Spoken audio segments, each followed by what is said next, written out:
And welcome back to our channel Subbu Bujji official. బాగున్నారా? ఇలా వచ్చేసరికి అయితే మటన్ కర్రీ అయితే చేస్తున్నాను. కాజీ మటన్ కర్రీ అయితే ఎలా చేస్తానో చేసే విధానాన్ని అయితే మీకోసం తప్పకుండా అయితే చూపిస్తామండి. ఇంకా బాగా మా ఆయన వచ్చేసరికి ఏమో మంచిగా వెళ్ళాడు. బావని కూడా వచ్చినాకైతే చూపిస్తాను.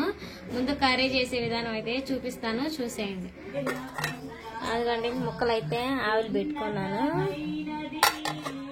వాటిలో కావాల్సినవి టమాటాలు, ఉల్లిపాయలు, పచ్చిమిరపకాయలు కూడా ప్రిపేర్ చేసుకున్నానండి. ఒకసారి బియ్యం కూడా నానబెట్టేస్తున్నాను కడిగేసి. రెండు పొయ్యిలు వేస్తే కర్రీ అనేది తొందరగా అయిపోయిద్దండి. కర్రీ కూడా ఉండేయాలి, చూపిస్తాను, చూసేయండి. గ్యాస్ వెలిగించుకొని పెట్టుకున్నాను.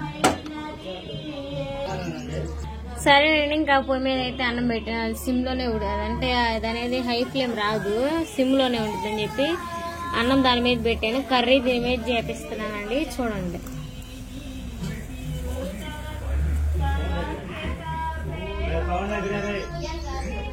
హీట్ ఎక్కింది కదండి, ఇంకా ఆయిల్ పోసుకోండి.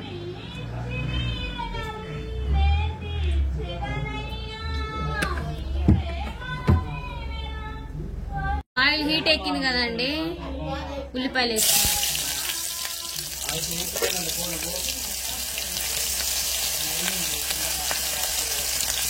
పచ్చిమిర్చి వేసుకోండి.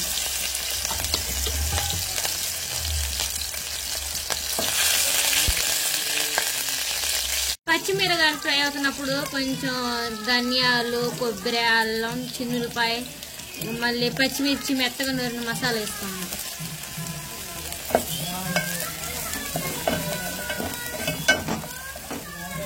మసాలా వేసుకొని బాగా తిప్పుకున్నాం. ఇంకా మసాలా వేసుకున్న 2 నిమిషాలకి టమాటాలు వేసుకున్నాం.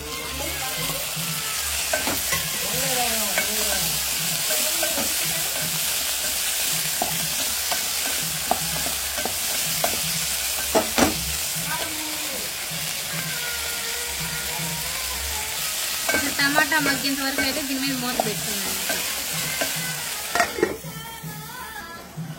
సరేనండి, ఇంకా టమాటాలు చూద్దాం. ఇప్పుడే కొంచెం మగ్గుతా ఉన్నాయి కదా, పసుపు, కారం కూడా వేసుకున్నాను. ఇంకా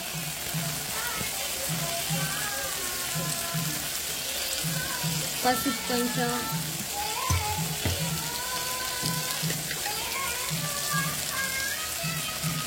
కారం వేసుకున్నాను.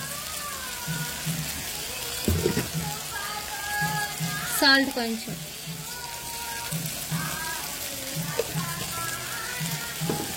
మొత్తం తిప్పుకుందాం.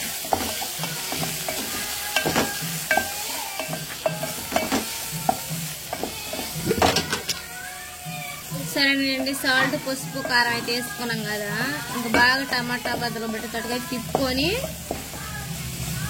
హై ఫ్లేమ్ లో తిప్పుకుంటా ఉన్నాం.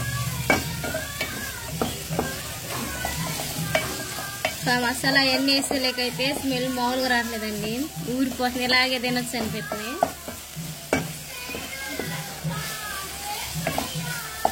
మూత పెట్టుకోండి ఒక 2 నిమిషాలు. టమాటాలు మగ్గినీళ్ళు ఎదుగుతుందాం. కొద్దిగా అడుగు అంటుకున్నప్పుడు మసాలా నూరుకున్నాం కదా అండి, దాంట్లో కొన్ని వాటర్ పోసుకొని నీళ్ళు తీసుకున్నాం కదా, కొన్ని పోసుకున్నాం. వేరే నీళ్ళు అవసరం లేకుండా మసాలా నీళ్ళే పోసుకోవచ్చు. టమాటా కొంచెం మగ్గింది కదండి, చాలా ఒకటికి ముక్కలు వేసుకుందాం.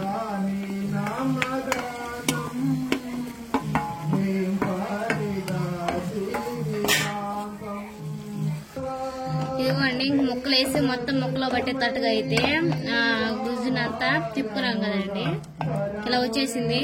మళ్ళీ కొన్ని వాటర్ పోసుకుందాం. 5 నిమిషాల పాటు సిమ్ లోనే ఉడికిద్దాం దీన్ని. ఇంకా మూత వేసుకుందాం. కర్రీ ఉడుకుతున్నప్పుడు పొంగు వచ్చిందండి, దానికంటే ముందు పెట్టుకున్నాను. ఈ పొయ్యి అనేది ఇంకా సిమ్ లో నుండి ఎక్కువ మంట అయితే తగలలేదు, పాడైందంట. బాగా చేయించుకోవాలి. అన్నం కూడా పొంగు వచ్చేసింది, కర్రీ ఏమో ప్రిపేర్ అవుతా ఉంది. సరేనండి, నా స్టైల్ అయితే మీకు చూపించాను కదా, ఉడికినాక కూడా అయితే తప్పకుండా అయితే చూపిస్తాను. మీ స్టైల్ ఎలా చేస్తారో తప్పకుండా అయితే కామెంట్ చేయండి. ఇంకొకసారి తప్పకుండా అలా ట్రై చేస్తాను. రాని ఏమన్నా ఉంటే అలా చేసి ఇలా చేసి అనొద్దండి, నాకు వచ్చినట్టయితే నేను చేశాను. మీ స్టైల్ ఎలా చేస్తారో కామెంట్ పెట్టండి, చూసేస్తానండి. ఏమనుకోమాకండి ఇలా మాట్లాడేనండి. కర్రీ అయితే ఎలా ఉందో మూత తీసి చూద్దాం.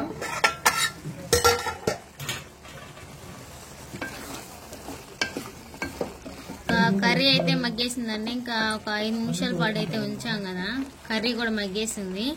నా స్టైల్ అయితే ఇంకా కర్రీ చేయడం అయితే అయిపోయిందండి. ఇంకా అన్నం ఒకటే ఉడకాల్సింది. గ్యాస్ స్టవ్ అయితే ఆఫ్ చేసుకున్నామండి. ఇంకా కర్రీ ఉడికినట్టే. ఇంకా అన్నం ఉడికేదైతే చూపిస్తానండి. ఇంకా ఇదిగోండి అన్నం దీని మీద ఉడుకుతా ఉంది. ఇది సిమ్ లో ఉండిద్దండి. ఇది వచ్చేసరికి గ్యాస్ పోయి అసలు తొందరగా ఉడకదు, లేట్ అయింది. ఒక 5 నిమిషాల్లో ఇది కూడా అయిపోయిందండి. ఇంకా పొంగు వచ్చింది కదా, సిమ్ లో పెట్టేసాను. అన్నం అయితే ఉడుకుతా ఉంది.